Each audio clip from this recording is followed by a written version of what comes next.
भारत में अगले साल फरवरी से रोज आएंगे 2.87 लाख कोरोना केस। आगे बढ़ने से पहले सब्सक्राइब करिए इंडियन क्राउन न्यूज़ को और बेल आइकन दबाना ना भूलें।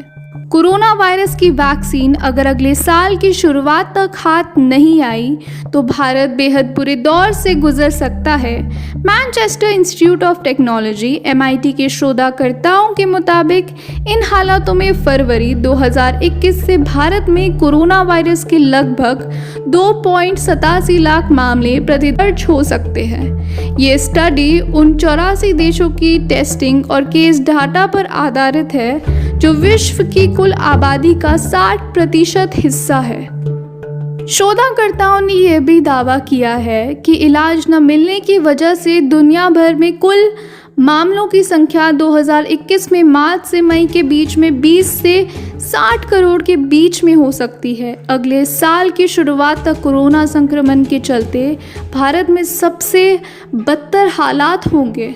इस शोध में 3 बेहद खास परिदृश्यों का ध्यान रखा गया है। पहला, मौजूदा टेस्टिंग रेट और उसका प्रभाव क्या होगा। दूसरा, यदि 1 जुलाई 2020 से टेस्टिंग रेट 0.1% इजाफा होता है। तीसरी, अगर टेस्टिंग मौजूदा स्तर पर ही रहती है लेकिन संपर्क दर जोखिम 8 पर होता है, यानी एक संक्रमित व्यक्ति कम से कम 8 लोगों को संक्रमित करता है। मॉडल कोविड-19 के शुरुआती और आक्रमण परीक्षण के महत्व को दर्शाता है क्योंकि इसके मामले काफ़ी तेज़ी से बढ़ते हैं।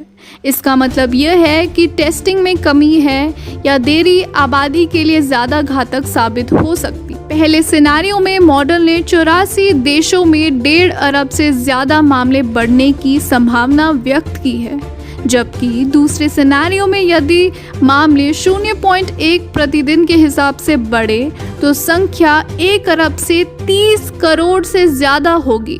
अगर टेस्टिंग रेट मौजूदा गति के हिसाब से चलता रहा और कॉन्ट्रैक्ट रेट 8 तक सीमित रहा तो तेज़ी से बढ़ रहे मामले में भारी गिरावट भी आ सकती है।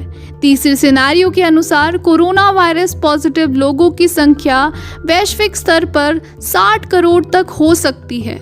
अध्ययन यह भी कहता है कि भविष्य के परिणाम टेस्टिंग पर कम और बीमारी के प्रसार को कम करने के लिए समुदायों और सरकारों की इच्छा पर अधिक निर्भर है। ऐसी ही तमाम खबरों के लिए बने रहिए इंडियन क्राउन न्यूज़ के साथ।